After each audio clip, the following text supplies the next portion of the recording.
رمضان يا خير الشهور فيك المحبة بلا شرور فيك السلام.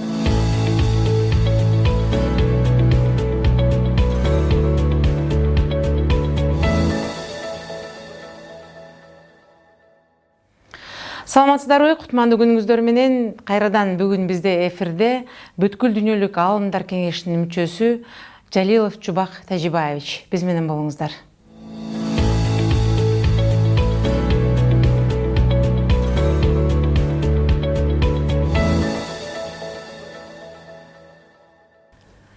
Саламатсызбы, Чубак мырза, студиябызга кайрадан куш келиптирсиз.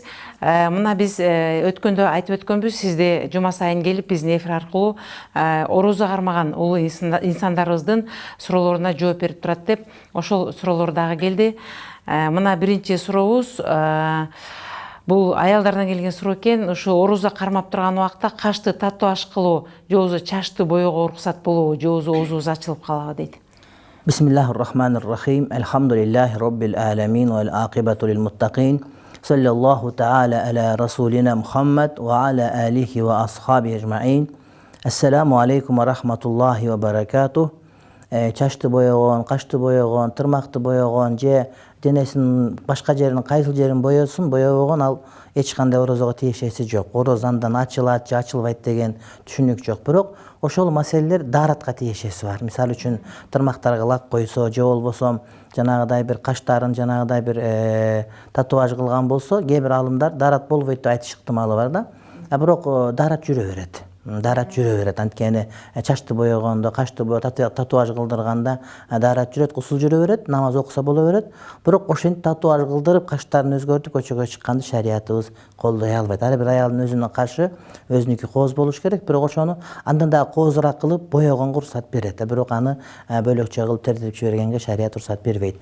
Ал эми чачты боёгон боюнча кээ бир аалымдар чач боёгондо даарат жүрбөй калат деп айткан учурлар бар. Бирок азыркы учурда дээрлик бардыгы бир ооздон жок, даарат жүрө берет. Аял киши чачын каалагандай түскө боеп, өзүн жашартып, сулуу кылып көрсөтсө болот деп айтылат. Демек, орозого тиешеси жок. Андан кийинки сурообуз, мен бул орозо айында эч кимден кечирим сурай албай калдым. Өзүмдүн мүнөзүм ушундай, оңой менен бирөөдөн кечирим сурабайм. Ошондо менин туткан орозом кабыл болбой калабы дейт. Өткөндө жанагы ачуулангандардын орозосунун сообу жок болуп калат десе, кээ бир адамдар анда кийин кармап беребизби, ачууланган күндөрүбүз деп айтып атышат да, туура эмес түшүнүк. Жок, ачууланса же кечирим сурай албай калса, орозонун сообу аз болуп калат бул. Бирок орозодон кутула берет, кийин тутуп берет деген сөз болбойт деген. Карыздан кутулат, бирок ошонун сообу аз болуп калат деген сөз. Деги эле орозо учурунда адамдар мындай бир Кудай таалам өзү кечиримдүү болуп, ошол айдын ошол ичинде кечиримдүүлүк өзүнүн сыпаты менен адамдардын күнөөсүн кечирген учурда адамдар да ошондон үлгү алып башкаларды кечиргенди билиш керек. Саясатчылар болсун, чоңдор болсун, кичинелер болсун, достор болсун, бир туугандар болсун, коллектив иштегендер болсун, баардыгы ошол ким ката ким туура экендигин териштирүүнүн кажети жок, болгону ошол кечиришкендин мындай бир маусим, сезону, бир мезгили катары караш керек муну. Бирок кимдир бирөө ушундай бир мүнөзүн жамандыгынан кечирим сурай албай калса, анын орозосу кабыл болбой калды деген сөз эмес, бирок орозодон көп пайдалана албаптыр. Мисалы үчүн толуктара бир байлык болгон казынага киргизсе, ошол жерден же бир эле курут көтөрүп чыкты, башка эчтеке көтөрүп чыккан жери жок дегендей, бир орозодон мында пайдаланбай курооз кетип атат дегендей бир маани калып калат. Ифтарга бөлүп жарып ооз ачырган болобу? Мисалы жакында туугандарыбыз бирип чогуу ооз ачуу кылышыптыр дагы, ага бизди жолдошум экөөбүздү чакырышкан жок. Эчтеке урушкан деле эмеспиз дейт. Болгону биз бир аз кыйналып, акча тыйындан кыйналып жатканбыз, ал ифтарга бизди кошпой коюшуптур дейт. Аябай жинибиз келип атат, ошондо ооз ачыргандардын сообу жараткандан кабыл болобу, бизди ошол бөлүп койгондугу үчүн дейт. Эми кызык суроо бул, жанагыдай биздин ошо тууганчылык мамиле ушул ифтарга дагы кошулуп, азыр мына бир жаңы бир термин айтат, ифтаритет депчи. Мындай бир авторитет, ким ифтарга көп чакырат деп ифтарга чакыруу мода болуп кетти да. Ошондуктан кээде мындай бир адамдар ифтарга барбай, ошол мечиттерде отурушканда артык көрүп калган учурлар бар. Анткени өтө эле ысырапкерчилик, өтө эле байлар чакырылып, адамдар ифтар болуп, орозо туткан адамдын оозун ачырып сооп алайын деп эмес, балким ошону менен өзүнүн бир дөөлөтүн көрсөтүп алгысы, ким канчалык көп жанагыдай бир ала тоодо эт кылып, ала көлдө чык кылып, тиги столдун белин майыштырып мындай бир элге көрүнгүсү келе турган учурлар бар. Анан кээде карап көрсөңүз орозо кармабагандардын көпчүлүгү ошого чогулуп алган болот да. Эми адам өзү чакырганды өзү билет. Ал кимди чакырып кимди койгондо аны биз күнөө эле албайбыз. А бирок эми жанагы ала койду бөлө кылган жүнгө жарыбайт дегенде туугандарды бөлбөгөнү жакшы. Мисалы үчүн жанагы тууган ошол колундан келбей турган учурда тоготпой койсо, андай жакшы эмес да. Жанагы бирде жигит жөө жүрөт, бирде жигит төө минет. Төө мингенде жигитти тегеректеп эл жүрөт, жөө жүргөндө жигитти келекелеп эл бөлөт деп, келекелегендей кылып антип чакырбай койгондугу анын адамгерчилик эле. Бирок ага таарынын кереги жок. Анткени эгер ага таарынса, анда ошонун деңгээлине бул адам дагы түшкөн болот да. Ошон үчүн ал чакырбаптыр, демек мен орозо кармаган соо мага насип эмес экен деп ар ким өзүнүн үйүнөн ычканга аракет кылганы жакшы. Менимче таарынын кереги жок. Орозо таарынбай тургандардын айы. Анан кийинки сурообуз, сиз Арстан Алайга кандай баа бересиз? Ал ошол сиз чыккан эле телелерден Аян жана Манас жаңырыгы телелеринен чыгып алып, намаздын эч кандай пайдасы жок, намазды окуш керек деп айтып жатат. Жана ошол Арстан Алай дин туурасында туура эмес айткан сөздөрүн көрсөтүп чыккан телелер булар Кудай алдында жооп береби же Арстан Алай өзү жооп береби дейт? Арстан Алай эми кишиге Кудай таалам хидаят берсин. Кудайдын ушундай кудурети ушундай экен, адамдардын баарын ар кандай жаратат экен, 5 кол бирдей эмес. Кой аксагы менен 100, бир карын майды, бир кумалак жиритет. 1000 кой аксагы менен 100 деген айтырышта окшогон сөздөр бар дагы. Ага көп деле маани берүүнүн кереги жок. Бирок эми ал киши чөнтөгүндө тыйыны бар киши экен, Кудай таалам тыйынды бул адамдын акыл-эсине карап бербейт. Ырыскыны каалагандай кээде карап отурсаңыз, жаратылуу акылы жоктор эле тыйыны көп болот да, анан 5-6 диплом кабат кылып көтөрүп жүргөндөрдүн тыйыны аз эле болуп калышы мүмкүн. Демек бул ырыскы Кудайдын колундагы маселе да. Анан ошон үчүн мындай бир тыйыны бар адам экен дагы ошентип акча төлөп, анан акча берген жерге жанагыдай элдер сүйлөтүп, жанагы пулуң болсо кулуңмун дегенди негизинде сүйлөтүп атышат. Алар тең шерик болушат күнөөсүнө, бардыгына. Бардыгы күнөөгө тең шерик болушат. Арстан Алайды чыгарып аткандар, Кудайга шек келтирип аткандар, ошол 90% мусулманбыз, ошонун ичинен бир 30-40% мындай намаз окуган мусулмандар, падышабыз баш болуп, чоңдордун, үлкөндөрдүн баары намаз окуган учурда, ошол мусулмандардын аялуу сезимине тийип намаз болбойт деп айтып аткан, бул варварлык, бул деген радикалдык, бул деген экстремист, бул деген даже террорист деп айтсак дагы туура болот. Ошол эле Арстан Алайдын дагы улантысы бар экен. Ал дейт, Кудайга ишениш керек, инопланетяндарга ишениш керек. Анткени бизге жогору жактан кабарды, маалыматты ошолор алып келет деп көп айтат. Сиздин инопланетяндарга көз карашыңыз кандай? Эми Кудайдын жараткан маклукаттары көп да, периштелер бар, бүргөлөр бар, биттер бар, иттер бар, адамдар бар, ар кандай нерселер Кудайдын жаратып кое берет.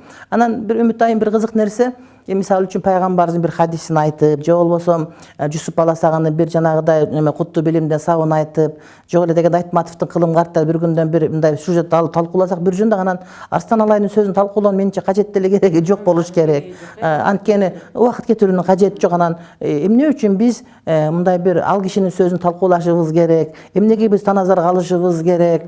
Анан кервен жүрө берет деген жанагыдай бир фалсафанын негизинде кете бериш керек да. Болбосо азыр интернет ачып карасаңыз ким гана же эмнени гана сүйлөгөн жери жок. Бирок алардын баарына маани бербеш керек. Менимче кээ бир нерсени көрмөксөн болуп калып, укмаксан болуп калып же укпай эле коюу өзү бул адамгерчиликке туура келе турган жакшы көрүнүш. Менимче учур келгенде ага деле жооп бериш керек. Анткени деген ал өзүнүн бир айтуусу менен, бир туура эмес нерсени сүйлөөсү менен биздин коомчулукка менимче анын деле таасири тийет. Аныңыз туура, пикир катары, туура пикир жайылбасын. Андан кийин туура эмес пикир жайылбасын деп. Мүмкүн ошо биздин өсүп келаткан жаштарыбыздын арасынан ал деген намазга караганда инопланетяндарга ишенгиле деген сөзү бир таасирин тийгизип коюшу мүмкүн. Ошон үчүн биз жаш өсүп келаткан жаштарыбызга туура тарбия берүү үчүн менимче буга деле өзүбүздүн айтып турушубуз. Эме менен жанагы эме деген дагы бир теңирчи бар бизде, Анарбек Усупбаев деген. Анан ошо менен барып анан сүйлөшүп калдык тиги НТС'те. Анан кийин чыкканда айттым да, Анарбек аба чоң эле кишисиз. Анан жалган айтканды койбойсузбуз, эми тияктап деп сени жеңиш керек го деп экран сыртында айтып атат да.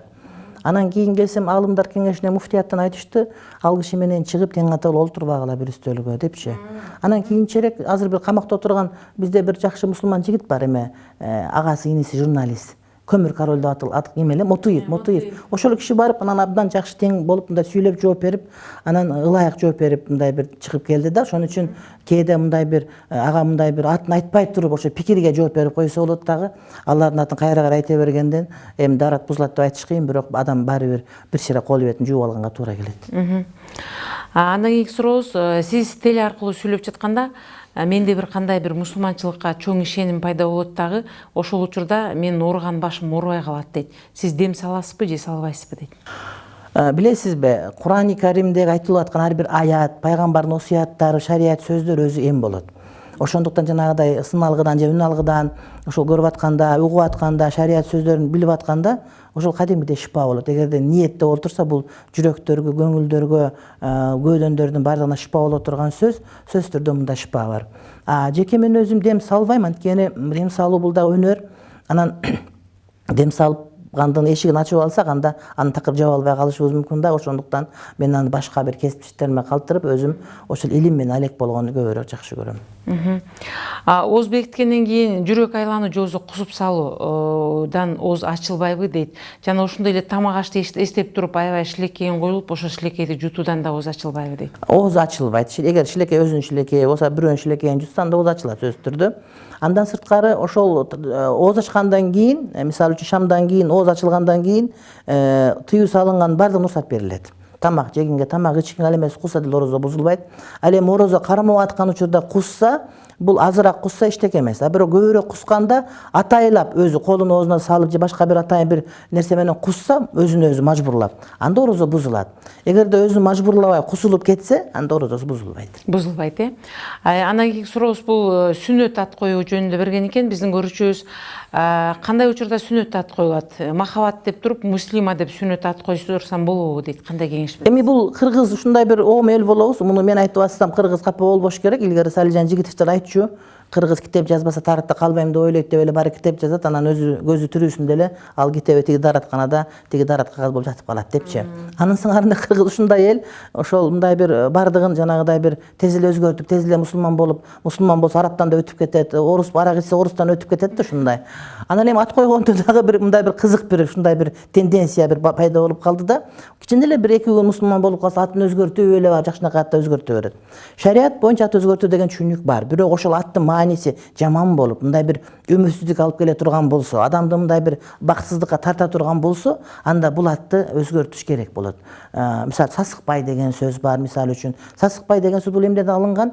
Бул Сасыкбаевалар капа болбош керек мага, бирок эгерде айтканда бул жанагыдай эч кимге эчтеке бербеген, бетин жуубаган Сасыкбай деген. Болбосо байдын баары сасык эмес да. Ошол зекетин бербеген байларга айтылынчу, же болбосо Карынбай деген мисалы үчүн аттар жакшы эмес аттар эсептелет да. Олорду өзгөртүш керек ошолорду. Ал эми жакшы аттар, атыңыз Үмүт мисалы үчүн. Араб тилинде Амал деген аттар бар. Бул деген келечекке карай үмүт, акыретте бактылуу болсун деген үмүт, дүйнөдө бакыт үмүт. Үмүт менен койгон ат, муну өзгөртүштүн кереги жок. Мен Арабияга окуганы барганда атыма арабтар түшүнүшпөйт да, чубак эмне деген сөздү билишпейт. Ал эмес чы тамга жок аларда. Чубак деп те шин 2 тамга менен айтып жүрүшү да. Анан өзгөртөлүк сен атың. Мен айтып, эмне өзгөртөсүңөр силер? Ким окуп берет силерге? Мен чоң энем койгон, Манастан койгон. Манастагы чубак ошол Мекке шаарына келип 6 жыл окуп кеткен, атын өзгөрткөн, мен өзгөртөмүн силерге. Дем атың биз мани түшүн, сен түшүнбөсөң мен түшүнөм.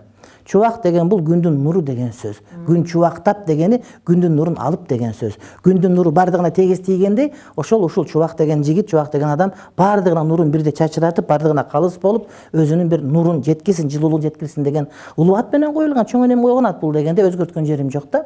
Анан махабат деген ат эмнеге өзгөртүш керек? Махабат дегенде сөзсүз түрдө жанагы махабат дастанында казак кыз менен жанагы Раймалынын сүйүүсүнөн башка деле ата мекенге болгон сүйүү, махабат деген улуу сезим бар да, Кудайга болгон сүйүү деген бар. Аны өзгөртүштү мен ойлойм кереги таптакыр жок деп. Андан кийинки сурообуз, белим сынып баса элекмин дейт. Үйдөн гүл себет жасап сатам дейт.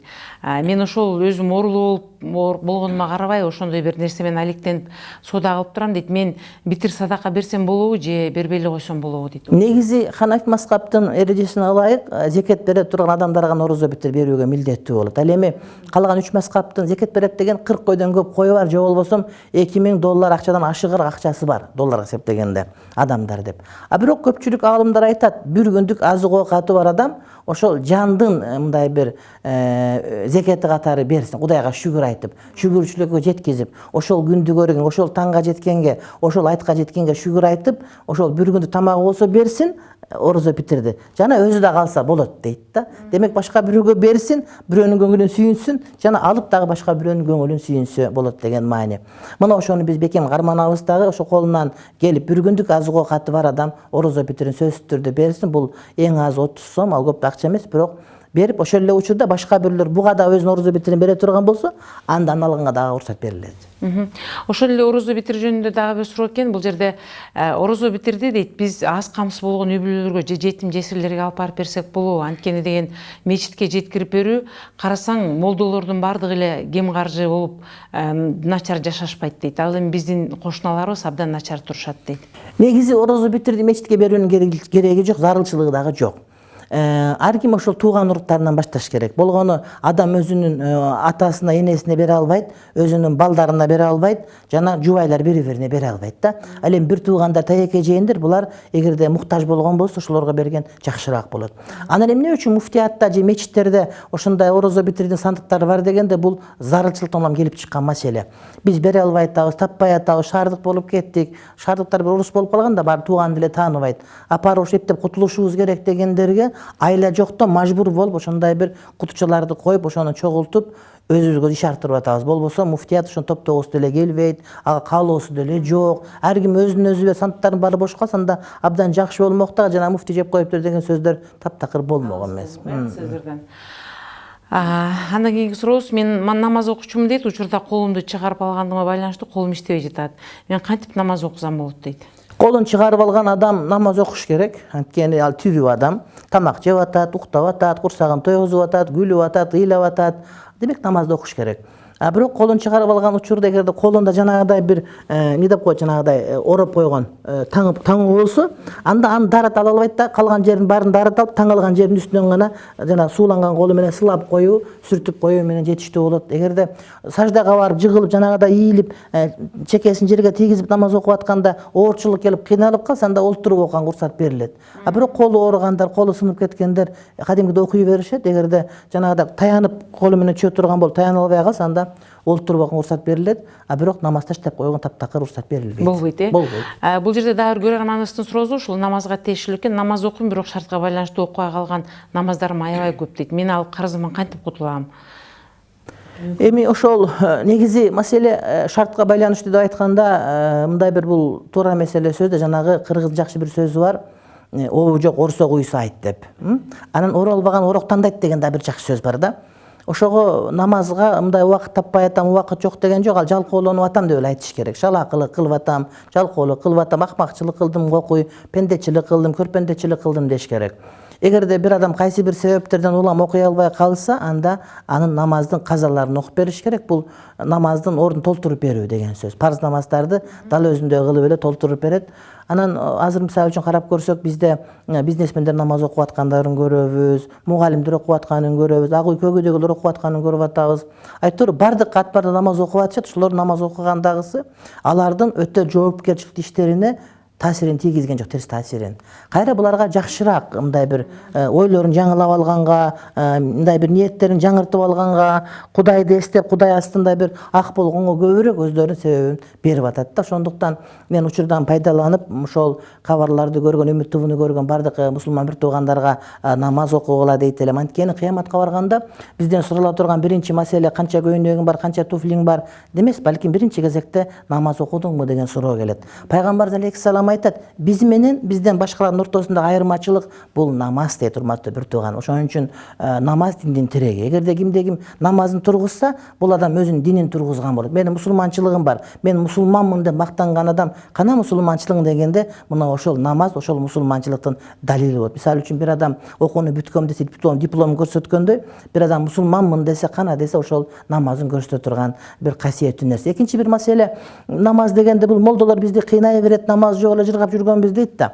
Бул намаз өзүңүздүн рахатыңыз. Эгерде бир адам намаз окуп, ошону менен Кудайга кайрылып аткан болсо, бул ошол Кудайдан бардыгын сурай алат, бардыгын Кудайга айта алат, Кудайга арыздана алат дагы, бүтүндөй адамдардын бардыгынын кулчулугунан чыгып, жалгыз гана Кудайдын өзүнүн пендечилигине кире турган болот. Ошондо урматтуу бир тууганым, убакытты сая кетирбестен намаз окуганга аракет кылыңыз дейт элем. Эгерде үй бүлөсүндө жолдошу иштебесе, аялынын тапкан эмгек акысын текшерип, ошону карап текшерип турганга укугу барбы же жокпу дейт. Негизи кээ бир мындай бир бизде Үмүт айым мындай бир агым пайда болуп калды. Бул Египетте бар, Туркияда бар, бул Сирияда бар, Бул Кыргызстанда пайда боло баштады. Бул жанагы молдолор бар бизде. Аны азыр мындай бир молдо эмес, бирок интеллигенттер, анан динден бир аз кабары бар, мындай диний интеллигенция пайда болуп баштады. Диний мындай маданият интеллигенциясы пайда болуп баштады да, булар динди терең түшүнүшпөйт, бирок динди терең түшүнөм деп ойлошот дагы. Анан өздөрүнүн пикирлерин таңгуулап башташат да, булардын тили бар, булардын калеми бар дагы. Анан булар динге ар бир маселеге өзүнүн пикирин билдирип, анан мындай бир өзүнүн акылынан кошуп, ошого тажрыйбасын кошуп, анан кээде динди бурмалап айтып коюшат да. Анан ошолордун бири андай бир үйлөнгөндө аял бүтүндөй менин менчигим болуп калат деп түшүнгөн, пикирди жайып жүргөнүн көрүп калдым да. Анан менден сурайт, мен ошол аялга үйлөндүм элем, анын бизнеси бар экен, бизнеси менен кошуп алдым дейт да. Ошондо мен карабадым. Мен айттым, жок дедим. Сен аял сенин кулуң эмес. Ал бизнес сенин бизнесиң эмес. Аялдын мүлкүнө сен эч кандай тиешең жок. Ал эмес, аялдын өзү менен көтөрүп келген себине эркекте эч кандай тиешеси жок. А бизде келинди кубала берсеп калып калат, калың бергенбиз деп. Калың анын турмушка чыккандыгына берген макулдугуна берилинген белек. Калың менен септе эч кандай бири-бирине байланыш жок деп айтыш керек да. Ошол сыяктуу аялдын мындай мүлкүнө кийлигишке укугу жок. Каяктан таптың тыйынды? Туура эркек аялды токтото алат. Сен жумушка бул күнү барба, же болбосо алыска кетпе деп айта алат да, аны бакынга милдеттүү болот. А бирок аял иштеп ошо уруксат берсе, анын тапкан тыйынын каяка жумшадың, эмне кылдың, сөйкөң каяка бекиттиң дагы эмне деген сөз айтканга эркектин бир тыйын укугу жок. Анын сураганга шарият уруксат бербейт. Бул мусулманчылыкка туура келбеген көрүнүш. Негизи аял эркек багуусу керек болот. А бирок аял өз тыйын таба алса, анын тыйын эмнеге таптың, каяктан таптың, каяка жумшадың айтканга эркектин шариятı укугу жок. Укугу жок, Анан эң сурообуз, учурда Кыргызстандын тышкы карызы абдан көп дейт. Бул мындан келди, баарыбызга бөлүнгөн, Кыргызстандын ар бир жаранына бөлүнгөн карыз. $700 дээрлик.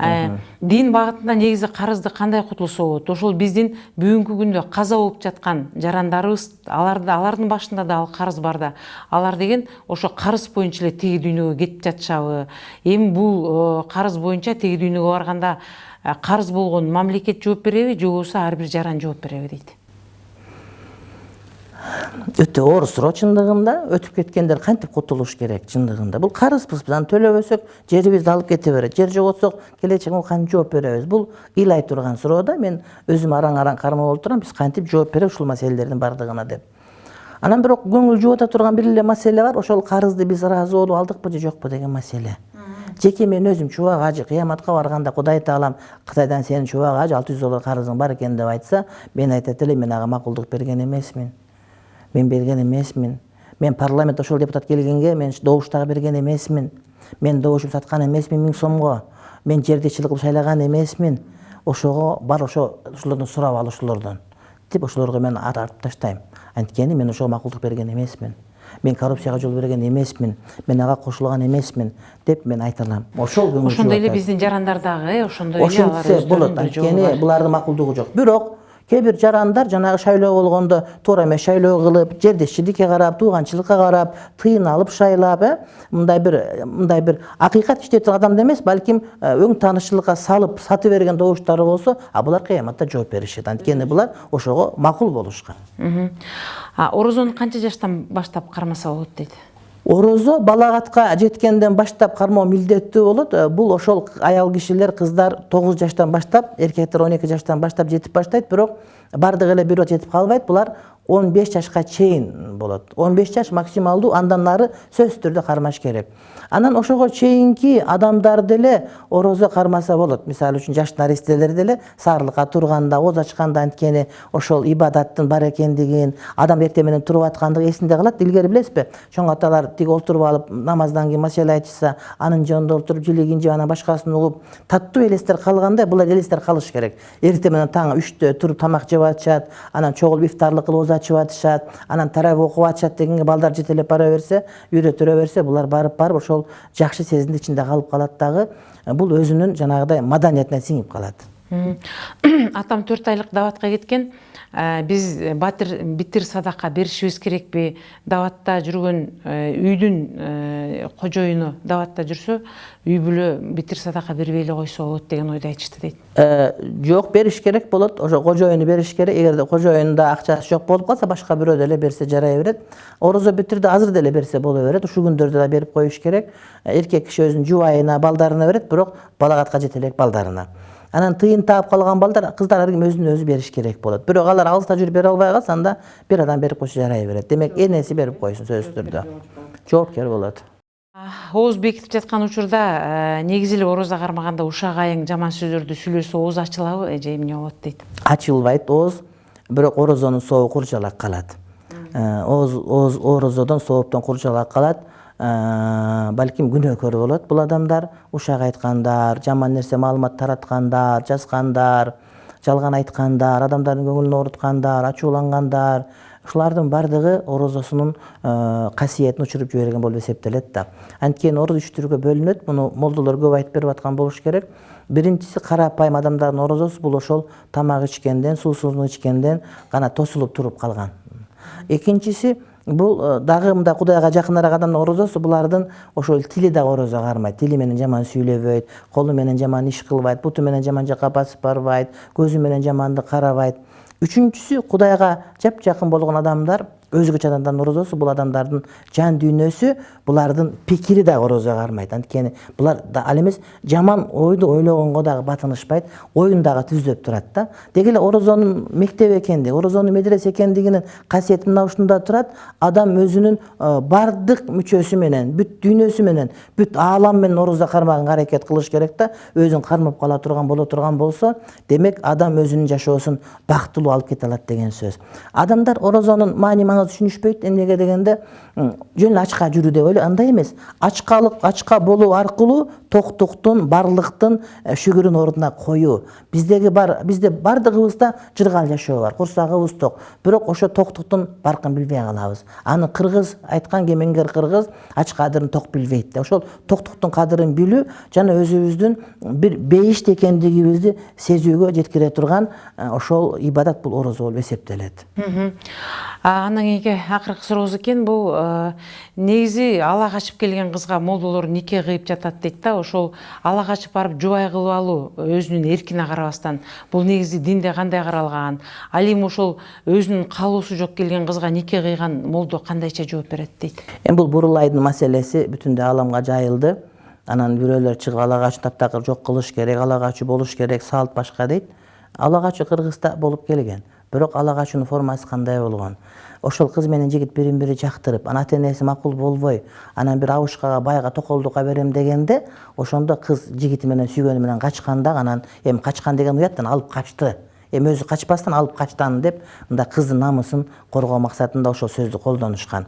Анан азыркы жапай ала качуу деген азыркы түшүнүк жана көчөдөн тамек үзүп аткан жерден же болбосо уйсап аткан жерден чакасын ыргыта салып алып качып кеткен. Бул адам уурулук.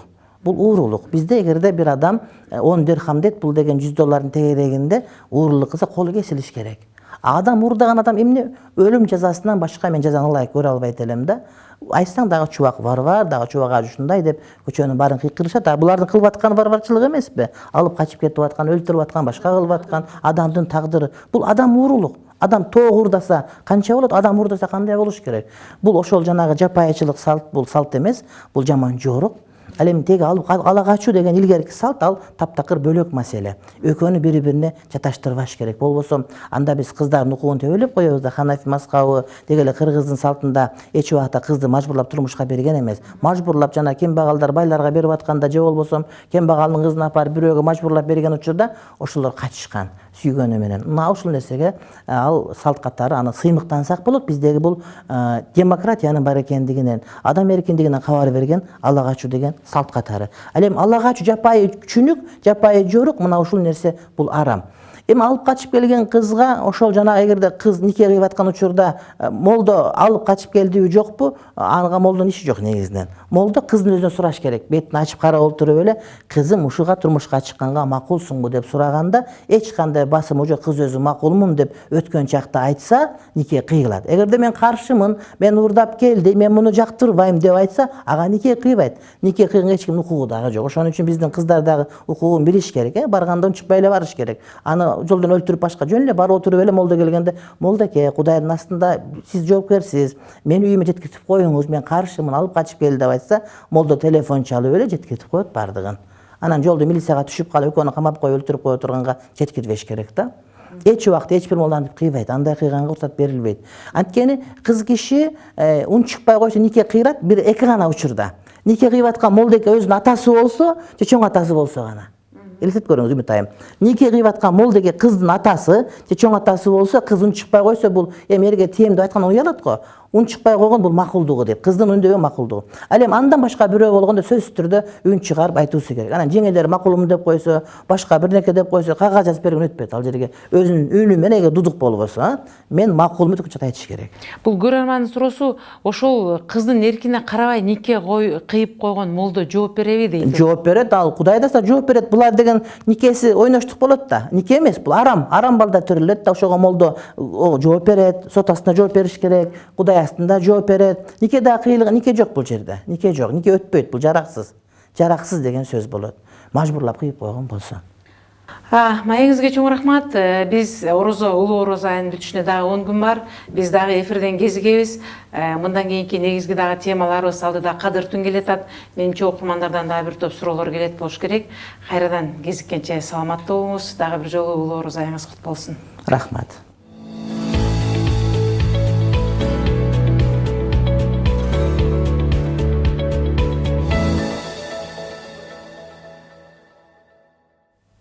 Ушуну менен маанилүү маегибиз сонуна чыкты. Сиздерге бүгүн кайрадан бүткүл дүйнөлүк аалымдар кеңешинин мүчөсү Чубак ажы келип маек куруп берди. Берүүнү мен Үмүт Мукамбетова алып бардым. Кайрадан кезишкенче саламатта болуңуздар. رمضان يا خير الشهور فيك المحبة بلا شرور فيك السنة